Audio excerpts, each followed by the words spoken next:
Protests against immigration authorities took a dramatic turn in Chicago when demonstrators clashed with federal agents outside an immigration and customs enforcement facility in the suburb of Broadview.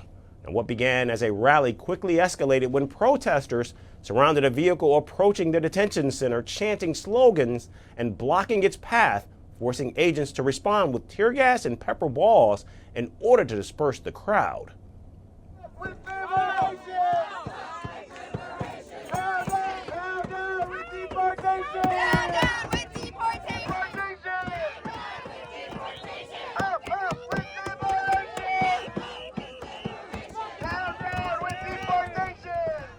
The confrontation lasted several hours and marked the latest in a series of near daily demonstrations targeting ICE operations not just in Illinois, but across the country.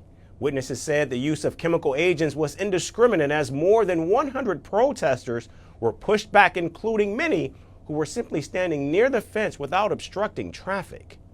This truly caught us so incredibly off guard. We literally were just tying notes on the wall, and for a minute, I was obviously coughing. It was very hard to breathe. I was disoriented for a second. I just didn't understand what happened.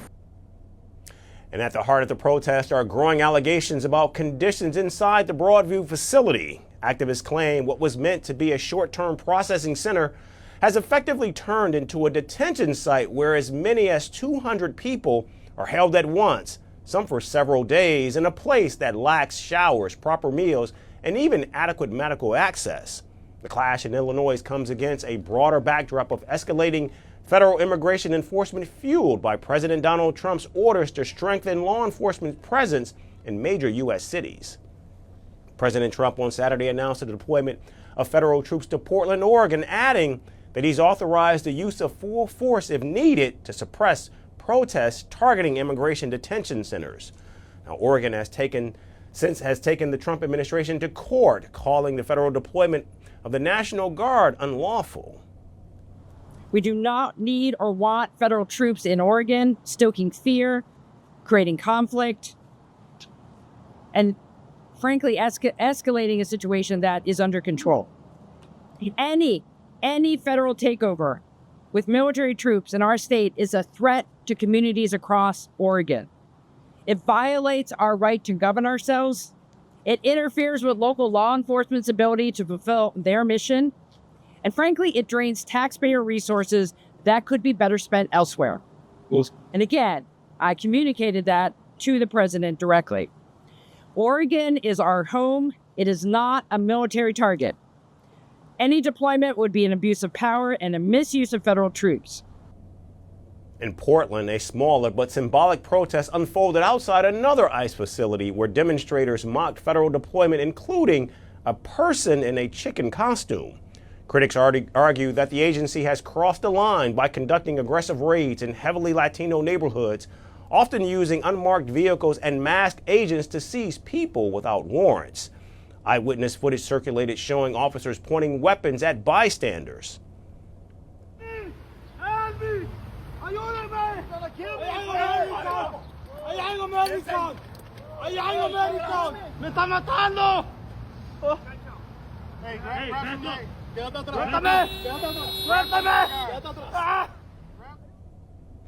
Recently, a 79-year-old Los Angeles business owner filed a $50 million federal administrative claim alleging he was body slammed and detained by federal immigration agents during a raid at his car wash.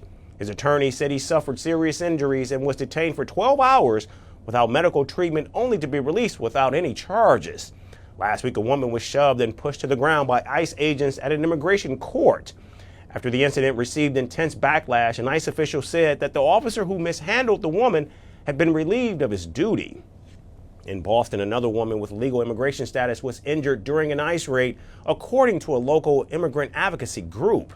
And in Chicago, Portland, Boston, Los Angeles, the confrontations reveal a nationwide standoff over immigration enforcement. And as the clashes grow sharper and the rhetoric grows louder, it's only a matter of time before the confrontations reach their breaking point. Firstpost now available in 9 languages on YouTube. English, $36 trillion. French, Le FMI, comme German, Geschäftsführenden Direktor, Hindi, $30 trillion ka-charge mo.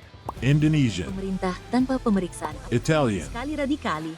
Japanese, 4兆ドル以上も。 Portuguese, Por causa do próprio balanço patrimonial. Spanish. Beautiful bill. Go to Settings, click on Audio Track and select the language of your choice. Be the first to know what's happening around you in your first language. Firstpost.